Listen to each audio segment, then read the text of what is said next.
This is CounselCast, part of the Legal Talk Network, and I'm your host, Karin Conroy. When you face a complex case outside your expertise, you bring in a co-counsel for next-level results. When you want to engage, expand, and elevate your firm, you bring in a marketing co-counsel. In this podcast, I bring in marketing experts who each answer one big question to help your firm achieve more. Here's today's guest. Hello, everyone. I'm Tom Shapiro. I am the founder and CEO of Stratabeat, which is a digital marketing agency. We do everything from SEO to content development, to content marketing, to account-based marketing and conversion optimization. I've been in the digital space for a really, really long time. The first website that I developed was several years before Google even existed.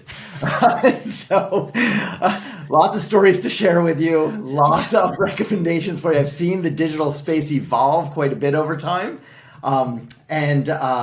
So earlier this year, one of the things which I'm very excited to share with you is that I published a book. It's called Rethink Lead Generation, Advanced Strategies to Generate More Leads for Your Business. And it's all about how you achieve more leads organically, right? So instead of paying to play, instead of paying for a click, instead of renting an audience, how can you do it organically through content, through SEO, through account-based marketing, through referrals, and things like that.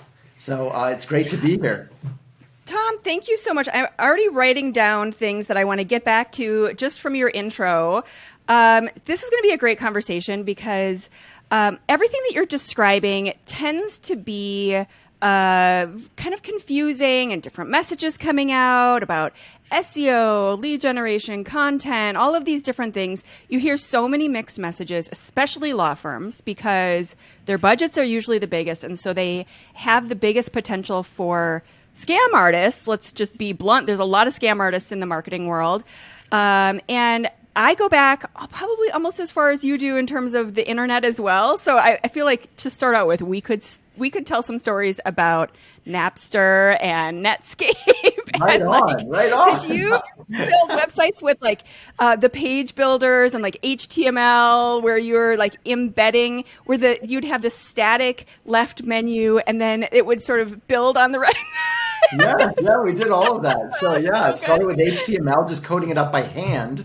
But then we actually helped Dreamweaver, if you remember Dreamweaver. Oh, yeah. So we helped Dreamweaver go to market and go global. I used to teach Dreamweaver classes. That's amazing. That's beautiful. Yeah. So it was Macromedia at the time before Adobe bought them. And they were. I feel like that was the downfall, too. It was better when it was Macromedia. Do you feel that way, or do you think it got better when Adobe bought it? Yeah, no, we loved Macromedia. We loved everyone there. We loved their products. Yeah.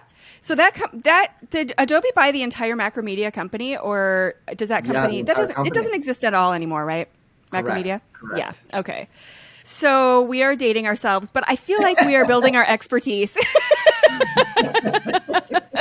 Because I actually had a client site pop up that was something we built like over 10 years ago. And I was trying to find some stuff for them just this morning and looking back through passwords and even just the way we set it up. And I was like, oh my gosh, it's like a foreign language. Like, I don't even know what we were doing 10 years ago.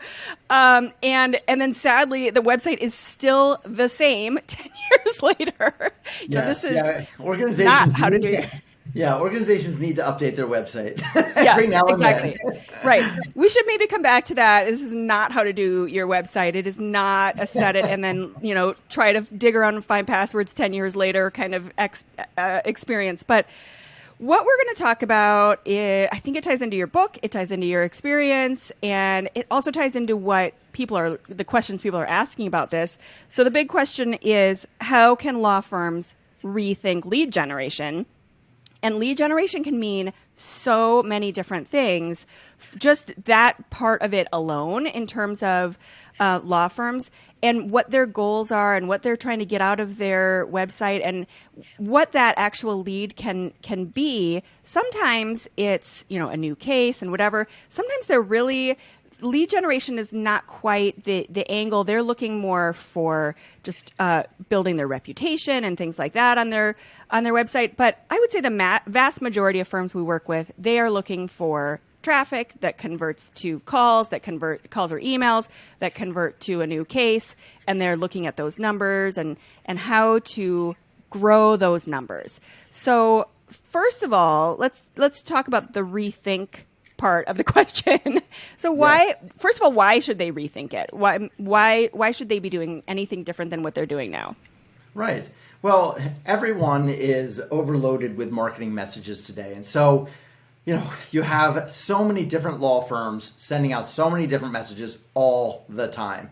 And so the average individual, no matter which part of the country it is, has at least is encountering at least 5,000 marketing messages a day. It's just insane how much information overload people are dealing with. And so necessarily, if you want your message to cut through all the clutter and all the noise, you really do need to rethink what you're doing, because if you're simply following best practices, and I know that a lot of law firms follow marketing best practices, right? Well, the problem with that is that you wind up in this sea of sameness, right? It's just this ocean of mediocrity. Everyone's doing it the same exact way. There's no differentiation. You're not cutting, your message is not cutting through and reaching people and resonating on a deep level. Certainly not resonating on a subconscious level. And so it just feels so comfortable, though. I feel like lawyers' job is to mitigate risk and to avoid the risk. And this feels risky and uncomfortable to do things differently. So why? I mean, I talk about this all the time, too, and I know what my answer is. But why should they not kind of do that comfortable thing where they see other people? Because if it's working for that other guy, why shouldn't it work for me? Yeah, the problem is that it's probably only working okay for the other guy. Yeah. And again, everyone is driving toward this mean of mediocrity. And that's actually what's riskiest for your law firm. So there have been many studies done on the only thing about your law firm that could never be commoditized. There's only one thing that could never be commoditized about your law firm. What is that? And that is your creativity. Yes. So, and there have been many, many different studies done on the impact of creativity on business performance. Yeah. And this is across industries. And so McKinsey, right, the management consulting firm, has done multiple studies through multiple years. And what they've found is that companies that really prioritize creativity and integrate it into all of their marketing grow at twice the rate of other organizations. So what does that mean? Because I feel like when we're talking about creativity and you start getting into these sort of soft skill ideas and we're tying it to lead generation, all of a sudden we went from talking about numbers and money to talking about like sitting around in a boardroom with some crayons and, like things like that. And it doesn't need to be like that. Like, how can we talk about creative thinking? We also talk about design thinking a lot in terms of, I had a great episode a while ago with Laura Hartnett about design thinking, and she really kind of cracked that open about what does that mean in terms of the kind of business thinking. So like, not that uncomfortable thing where a lot of clients come to me and initially they're like, I'm not creative, I'm not artistic. And it's like, okay, well, that's not what we're talking about. This is not putting together marketing is not an art project. This is a business project. So how can they be creative in that business kind of category? Sure. Everything can be very, very professional, extremely professional and business-like. So being creative does not mean being silly. It does not. Yeah. Yes. and a lot of people confuse that. Being creative means thinking outside the box. It means thinking laterally. It means surprising people with the way that you're presenting information or the information you're presenting, and just doing things in a different way than, say, other law firms that you're competing against for attention. And so, for instance, some of the things that we've done with organizations is, a company came to us and they said, hey, we want to do a 2-minute video. And the more that we probed and asked them questions, it sounded like every other video out there. And so we said, well, what if we did a documentary with you? You have fantastic people. You have amazing people. They have amazing backgrounds. It's like just talking with you on the phone is so interesting and compelling. This would translate really well. And it's the whole human factor, right? And yes. So we did. We did a 10, it wasn't an hour long, but it was a 10-minute documentary style video. So that was one way of doing it. Nice. Another was we wound up targeting the exact organizations that we wanted to reach, and we created custom videos for every single organization. Oh, so wow. in other words, each video could only have been sent to one organization in the entire world, right? And and that had a phenomenal success rate. For another organization, we created custom knowledge hubs. So we created over 100 custom knowledge hubs and launched them all on the same day. Each one was for a different organization. Oh, wow. And what we do is we call it customization at scale. And the more that you can be thinking of, yes, I want to reach many people, but I want them to feel special. I want them to understand, right, that this is a custom message for them. And that can be one-to-one, or it could be one to some, or it could be one to many. That's fine. But you need to segment your audience, right? And then speak to them in a way that really resonates. And here's one thing that feels personal. The more personal it is, the better. And also, the more that you can be engaging with them on a subconscious level, the better. Because our brains, they process 11 million bits of sensory information every second on a subconscious level, and only 40 to 60 bits per second on a conscious level. So we are creatures of the subconscious. And the more that you can be evoking an emotional response, the more that you can be hitting multiple senses, the more that you can be engaging with them on that subconscious level, the more powerful your marketing is going to be. Okay, so let's dig into that, because I have an example that I feel like you could speak to. Very analytical client lawyers who look at a website and want to strip all the photos off of it because they feel like they're... For those of you listening, he just made a great face. Because they feel like the photos are getting in the way of their words. So speak to that in terms of that subconscious processing, that emotional connection, and why those are just as, if not more, important than their words. Yeah, so we've done a lot of studies on this. So in the realm of behavioral intelligence, what we do is we study how people navigate through websites and the experience that they have through the website. So we're reading their digital body language. We can see when they're frustrated. We can see when they're happy and having a good experience, when it's intuitive, or when they have what we call friction, right? Okay. Like there's something about the experience that's not right. They don't like it. They're not paying attention. They're losing interest. They're going to abandon their journey on your website. Yeah. And so we use technology to look at everything that they are doing. And this is not in a lab. This is not test subjects. These are actual live site visitors that we're either looking at their clicks, how far down they're scrolling on the page, or we might be looking at where they're paying attention on the page. And we also look at video recordings, actual video recordings of their sessions. We can't see them or anything like that, but we can see exactly everything that's going on the screen. Sure. And so what's really interesting about that is we can see whether someone is getting bogged down because you have too many words on the page. If you have just reams and reams of content on the page and no photos, people will abandon the page very, very quickly. They will not read that. And what's happening? I mean, because I feel like you could also speak to that in terms of that subconscious processing. Why is that? Why are they abandoning it? So, because it seems like, hey, you've got questions. We have answers, and let me show you the answers. And then I've got sub answers, and I've got, sub answers to those sub answers. And so why would you not hire me? Because I have those answers, and here they are in this one page that's got 7,000 words of content. Right.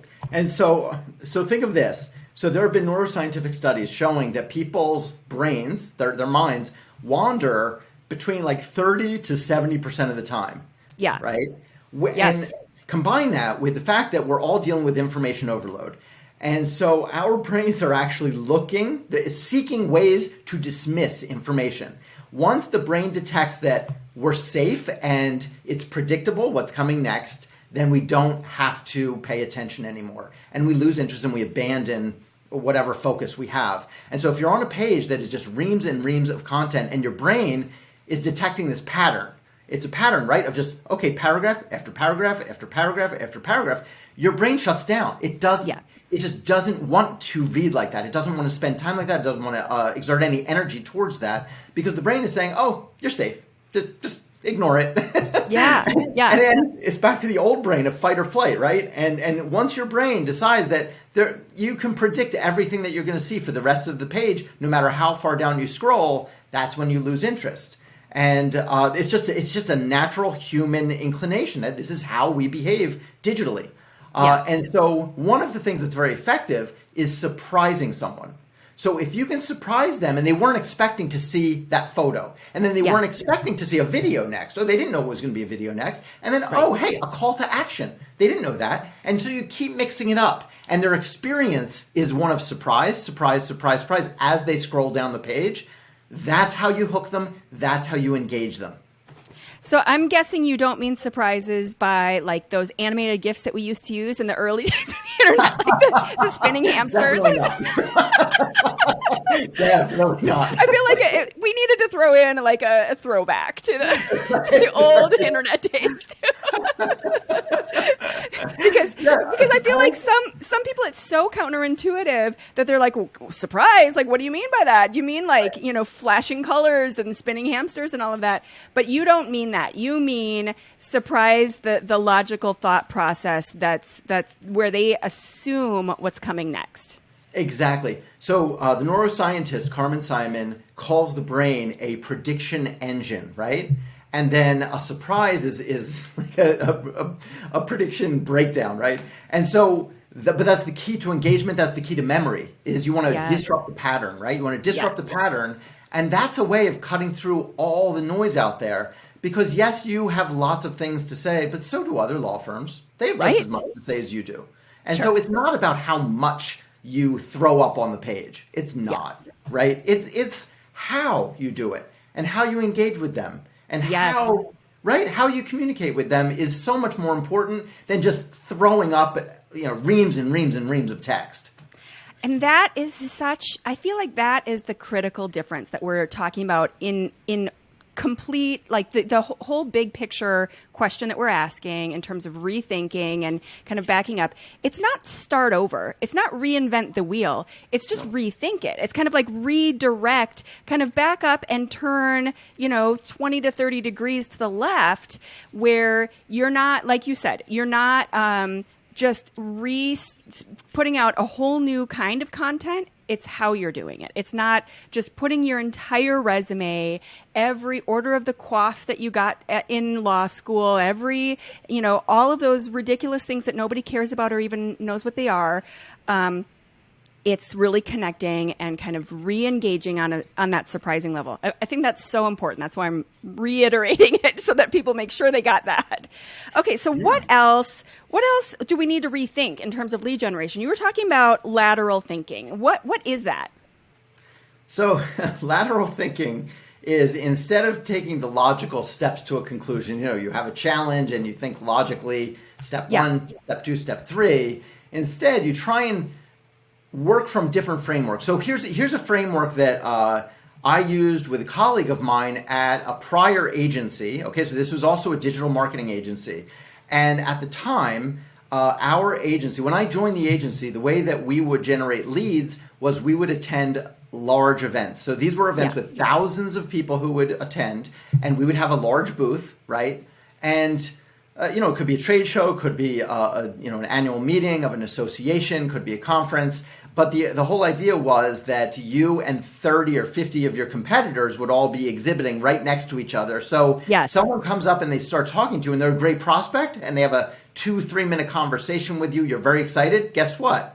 They're now going to go and have that same conversation with the person next to you and then the competitor next to them and the competitor next to them. And they're going to have 30 conversations all like yours. Maybe you were brilliant. Maybe you were brilliant, but it's really hard to fight through that. And it's hard to be memorable through 30 competing conversations. Exactly. I was just going to add, like, whoever's the last person they talk to is the one they're going to call, because that's the only one they're going to remember. Like, that's just too much. There's too much going on, and your memory can't take all that. It's information overload. It's information. And so what do we do when we're faced with information overload? We forget stuff. Right? That's what happens. Exactly. We forget it because it's the only way we can survive. Right. And so anyway, so back to the point of lateral thinking. So we were faced with that. That was the model of marketing at the agency. And so myself and a colleague said, this framework of what if we do the opposite? And this is a framework I love to work from. And it's a great lateral thinking framework. And sometimes, what you come up with at first sounds ridiculous. Sounds like it would never work in a million years. But then you start thinking about it and you say, what if we did that? And why not? Why not? I love it. And so we worked from this framework of what if we did the opposite? So we said, instead of trying to get in front of thousands of people with 30 of our competitors right next to us, what if we just got in front of the people who mattered most? So it could be a few people, right? And no competitors. And we completely owned the environment. So we said, hey, instead of going to their events, instead of going to industry events, let's host our own.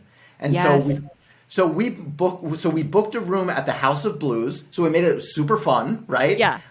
Super exciting. Lots of great food, lots of great alcohol. And we had 10 people. So we invited the people we wanted to come, right? Nice. So the organizations we wanted to work with most, we invited them. We had 10 people show up to that first event. We had someone from Google, speak at the event, right? We were a digital marketing agency. And so we made it very special, right? We went all in. Even though it was only 10 people, we walked away with a multi-million-dollar contract that evening and a six-figure contract. Nice. And we did it again. Again, we got another multi-million-dollar contract. This happened over and over. It became the number one leads driver for the entire agency. We went from 85 employees to over 700 employees in 5 years. And how did you promote it? Were you clear up front that we're inviting you to this cool event, but the goal is clearly that we want to work with you? Or how is that presented? So we didn't try and sell them on anything. We did not. Okay. It was all educational. And it was it was pretty obvious. We're an agency. We would love to work with them, right? So that was obvious. So there's no need to be salesy. There's no need to ask them anything related to sales. And so we made it just fun. We made it a great experience. We made it an educational experience. This is what we wanted. Instead of the trade show experience where we get to talk to each person for 2 minutes or 3 minutes and then never again, we wanted to talk to them for 2 hours or 3 hours.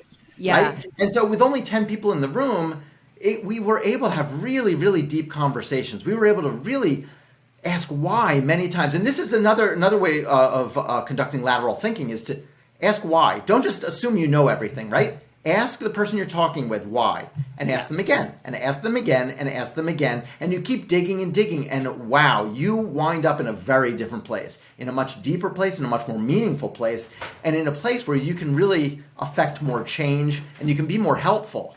And so if you want to be a trusted advisor, right? If you want that, these smaller types of more intimate events, that was the key. That was the key. And we were the only ones talking to these VPs of marketing or these CMOs in this way. All the others, it was much more shallow than what we were experiencing. Totally. Okay. So that's a genius idea. And I love this idea of taking this, in any kind of marketing, any kind of campaign or anything, is looking at where everybody else is and doing something different. Because even from what we started talking about in the beginning, if you're just going to kind of find yourself somewhere in the middle, it's just not going to work. That's just not how marketing works. That's not how even just business strategy in general works. We studied a lot of the blue ocean strategy during my MBA, and that's basically the idea, is go out there, find where everybody else is, and the idea is to, find a different spot so that you can kind of swim upstream and do something different. So I know that you talk a lot about how that lateral thinking can be applied to SEO and lead generation. So bringing it back to lead generation and rethinking SEO and lead gen and all of that stuff, how would you, what are your tips for that? Yeah, so I can tell you that the SEO results we get are very significant for our clients. And I think one of the reasons is because we approach it very holistically. Whereas most of the industry does not. Most of the industry is very tactical. Siloed. Yeah. Yes, siloed, tactical. They don't integrate with the rest of marketing. Yes. And it's just, I have to check these boxes off this checklist, right? Yep. I have to send the report. So here's the report. I don't really care. It's not me personally. So here you go. I'm done. And I'm going to lunch. So I'll tell you. So one business we started talking with, they said, well, we'd like you to do SEO for us, and we'd like you to own our blog. We'd like you to be blogging for us. Yeah. And we said, we're not going to write one word and we're not going to do one bit of optimization until you do something major.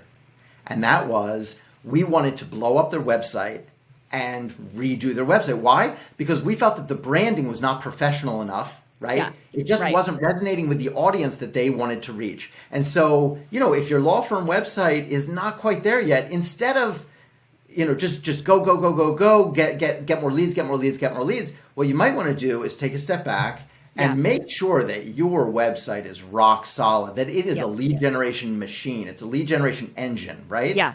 First. And you're not just talking about performance, right? Because everyone always comes back to how fast it is, the performance. And we do the same thing. We will not take on a project if I look at that website and I'm like, I can't be successful with this website. I mean, we can do a certain amount of things, but the amount of success is going to be completely hindered by this crappy website. And so the first thing we need to do is exactly what you're describing. We got to blow it up, start over, so that we're setting ourselves up on a path for success as well. Right. Absolutely. And so there are no shortcuts. You want to do it right because you'll get the biggest results over time. So nothing of what I'm saying happens overnight. And that's the difference between, say, advertising, where, you can start advertising this afternoon if you want to, right? But with what I'm talking about, it's an investment. And so you just have to decide strategically, are you going to crush it 6 months from now, 12 months from now, 2 years from now? And if you have the patience for that, it really works. So the company where we said no, we want to take care of the branding first. We want to take care of the website first. We then went on to grow their organic traffic. So only organic traffic by 7,235% over the next 3 years. Yeah. Okay, so why do you think that mattered? Because I interrupted you a minute ago and said you're not just talking about performance, right? It's this brand experience is a totally different thing. And I feel like this ties back to the subconscious thought processing that you were talking about earlier. So why did that work? It worked because we did deep persona research, right? And so we knew exactly who we were trying to reach. And their website was not resonating with that audience at all. And so it's very clear. What's persona research? Because not everybody even knows what that is. So just like a couple sentences on what is that? Sure. So it's understanding your audience and then modeling your audience. So for instance, let's say you have different audience segments. Maybe one segment is men and another is women, or one is one is like a DUI client, and one is maybe like a drug possession. Let's say you do criminal defense and you do like DUIs. You have different kinds of case things, or maybe you are also appealing to like the moms of those kids who are getting DUIs. Mm-hmm. And so, you can have multiple personas in one audience segment. Exactly. So essentially it's just understanding how they think, what their objectives are at the time, and what the challenges are that they're facing. Where do they go for information, right? Understanding those types of things so that you can connect with them and resonate with them on a deeper level. Yes. And so that's what we were trying to do for this client, was stop before we start optimizing and blogging and creating lots of content. Let's make sure that when they arrive, it resonates very strongly, and it's going to resonate more deeply than competitors. Yeah. And that way, when we started optimizing, we started creating all the content, started attracting all the traffic, it was a much better experience, right? Yeah. Much more likely to convert when they arrive. It's like you're just greasing the whole process. Like all of a sudden, it's just they land on it and they instantly. And I describe this all the time. It's that gut feeling where people say, "I'm not quite sure what it was about your website, but I landed on it. And I just knew." And that's when you know you're doing it right. And it's not just this crystal ball. It's a lot of work that goes into that gut feeling, where all of a sudden you're converting on that psychological level. Right, and you're building trust. You're building trust, which is so critical, especially for a lawyer, right? It's just the more that you can be building trust from the get-go, from the start, it just compounds with the experience. They read more and more about what you've done. They see a video of what you've done. And all of a sudden, they start trusting you, and they haven't even spoken to you yet. Yeah. Yeah. Okay, so that's amazing. So I feel like the short kind of summary of that whole section in terms of the lateral thinking and lead generation and SEO is to take that step back and look at the big picture strategy and how you're really appealing to those people once they land on your site. And then what happens once they land on your site? Are you kind of addressing their thoughts and feelings and concerns and all of those kinds of things? Or are you only speaking to Google? Right. Which a lot of websites do. Yeah. Right. Absolutely. But, that's the problem with that is that then Google lands on your website and Google's not your client. So who cares from that point? That's okay. Yeah. I mean, you can absolutely create content that speaks very deeply to your audience and does a very effective job of optimizing for Google. You do not have to compromise. Yes, and that's a big fallacy out there. There are a lot of writers out there who overly optimize. Right? They really write for Google, and it's so obvious, and therefore those site visitors don't convert. They don't want to call you. They don't want to talk to you because they don't trust you. It's so obvious that like this content isn't good. It's just it feels crappy. It feels crappy, right? Yeah, and exactly. You can sense it. You can just sense it. Well, and then as a potential client, you assume that's the feeling that lawyer is going to give you. So if they're giving me this feeling in this blog content and it's crappy and it doesn't feel trustworthy, then of course I assume that when I walk through your door, it's going to be all the same. I mean, it's just that's the logical next step. Right. It's a representation of who you are. Your website is a representation of who you are. Absolutely. Yeah. Okay, awesome. So, Tom, it is time for the book review. So what, I know you mentioned it earlier, so this is a great throwback as well. So you have a good book that kind of ties all this together, and you had some references to it earlier. So what's the book that you have to recommend today? Yeah, I would recommend this book. It's called Impossible to Ignore. Wow, you got it in hardcover right in front of me. Yeah, that's amazing. It must be you must like it a lot. I love it. I return to it over and over and over. And I saw some Post-its sticking in there too. Yeah. Post-it notes, markers, pen marks, everything. Dog ears. Yeah, awesome. What is it about? It's written by the neuroscientist Carmen Simon, who I mentioned earlier. So it is about memory. It is how do you communicate in a way that makes your message more memorable? How can you get more people to remember your message longer, which is critical for any lawyer. Absolutely. Yes. Yeah. And it's critical for any business owner too. And so when you consider your law firm in terms of business and growth and lead generation and how you're going to make it work and profitable, you have to start with the strategy that's going to keep you top of mind so that when people need that kind of thing, they remember. And I think that sounds really cool to think of it from the neuroscientist. So is it full of like good stats and all of that, good studies and all that good that's stuff? what I love. Yeah, the studies, the stories, the stats. She has all of that in there. It's an amazing book, and it's fun to read. Right? It's an enjoyable read. So it's not this academic tune that you just have to suffer through. It's really enjoyable, and I strongly recommend it. Yeah. So if it's a book on memory and you have it there with the Post-it notes, I feel like you shouldn't even need the Post-it notes in the book there. I feel like it should by definition just be stuck in your brain and accessible at all times. So it's not that I've forgotten what is on that page. It's when I want to review the story again. And you want the exact words. So no, that's funny. She makes it pretty easy to remember what her main points are and the main story is. But it's always fantastic to go back and review it and refresh your memory.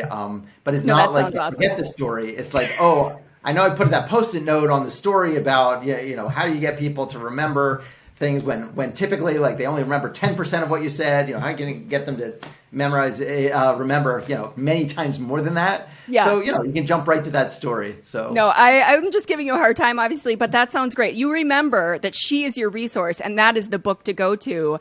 And that's the main thing. You lawyers need people to remember that you are the resource and you are the go-to person. And you don't need people to remember the minutia of it. You just need people to remember you, and that, the equivalent of that book is sitting there, and I've got it posted in there somewhere, and I'm going to go find that. And she's going to be the resource for me, that author. So that's what we're all going for, right? Yeah, absolutely. Absolutely. Yeah. And one interesting thing that she brings up specifically that you had asked about earlier was if a law firm website has a lot of text on the page and the lawyers are putting up a fight because they want to keep it there. They don't want images. They don't want video. So she points out that with text-based communication, people are only going to remember 10%. They will only remember 10% if it's text-based, right? Yeah. And so what you need to do is disrupt the pattern, or you need to, introduce images or video or something, right? You have to disrupt it. It can't just be all text. Otherwise, they are going to remember very little of what you wrote. Even though what you wrote might be brilliant, it doesn't matter. It doesn't matter. And at the end of the day, when they're thinking back, okay, I needed a lawyer for XYZ, and I looked at these 5 websites, they're thinking of hiring the person. They're not thinking of hiring the things that you did or the experiences that you had. So when they think back, they're going to think, oh, I want to hire the guy that had that cool picture with the green tie or whatever. And they're going to remember that visually. Yeah. They're not going to remember those words that you put on the page. Some of those words might help to convince, but if you don't have the visuals there to support it, you're just kind of shooting yourself in the foot in terms of the memory of it. That's right. That's right. And, also think of the way that you're communicating your information. Like if it's all dry, they will remember less of it, right? If you wrap it in a story, they are 22 times more likely to remember it. Oh, I love that. And I feel like that's a hesitation a lot of lawyers have in their bios. Yeah. They do the bullet points and whatever. But anytime you talk about your experiences and the cases in terms of stories, everyone will remember that stuff. Yes, everyone remembers stories. That's our brains are hardwired to remember stories. Yeah. Yeah. Okay, so Tom, what's a big takeaway that you'd like people to get from the episode today? Sure. I would love everyone to understand that best practices don't work. Best practices are a dead end. Don't just look for website best practices or marketing best practices or digital marketing best practices. Actually, avoid them. Run away. Yeah. And it's actually a very high search term. Like people actually do search this stuff all the time. Yeah. And so, don't be afraid to cut through all the noise, to be a little different, to maybe tell more stories than other law firms, right? Maybe you have more visuals than other law firms. Maybe your website is gorgeous, which is very different than a lot of law firms, right? Yes. And maybe you're looking to connect with them on a subconscious level. Maybe you're trying to evoke an emotional response sometimes, right? Go down the path that you've never been down and test. Just try different things. And you may hit upon certain things. Think about my story where we just tried going with smaller, more intimate events, right? Where we can speak to our prospects more deeply. And it was a huge, huge success. It changed everything for the firm. And so something like that may happen for you too. It may not happen on the first test or the second test, but eventually it could happen. And it's not going to happen if you're following best practices, because then you're just doing what every other law firm on the market is doing. Yeah, I love your... Why would you... why would you want to do everything that your competitors are doing? Like, why? Yeah, because it seems like the easy answer. I mean, to be totally blunt, it just seems like, I don't know how to think about this. I don't feel like I have the time for this, so I'm just going to go with the easy answer. But I love your point about testing and that it might not happen on the first or second test. So recognize that when you're trying to swim upstream and find that different angle, maybe the first try will not be successful. And that's okay. You're still testing. You're still doing something different, but make sure that you test so that you can measure it. And so that you know when you actually hit it, so that you know that this is not like, once again, this is not this creative art project with us sitting around with crayons. This is a business practice. It should be measurable and you should have results and it should tie into your revenue and your, all of your business side of things. So definitely do something different, but test and make sure that you've got it once you get it figured out. Absolutely. Absolutely. Tom Shapiro is the CEO of Stratabeat, a digital marketing agency. And thank you so much for being here. That was such a great conversation. I know there was just a million little nuggets of great value in there that people will walk away with such good stuff. So thanks again for being here. Oh, thanks so much for having me. Thank you for listening to this episode of the CouncilCast podcast. Be sure to visit our website at council-cast.com for the resources mentioned on the episode and to give us your feedback. If you enjoyed this episode, I would appreciate if you could rate and review the podcast on Apple and subscribe to your favorite podcast platform. See you on the next one.